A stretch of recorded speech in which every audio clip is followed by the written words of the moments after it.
Hi, my name's Tom Rose. I'm Public Works Director of the town of Smyrna. I just want to inform everybody of some roadway projects TDOT has going on here at the intersection of exit 66B, Sam Ridley Parkway, over the next few months. One of the projects coming up this weekend is removal and replacement of the concrete for exit 66B, which is Sam Ridley Parkway heading eastbound.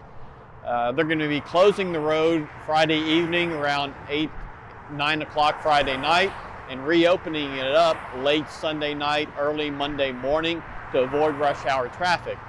During ramp closures, TDOT will be putting out dynamic message boards ahead of any of the off-ramps and on-ramps to let everybody know when and where the closures will occur.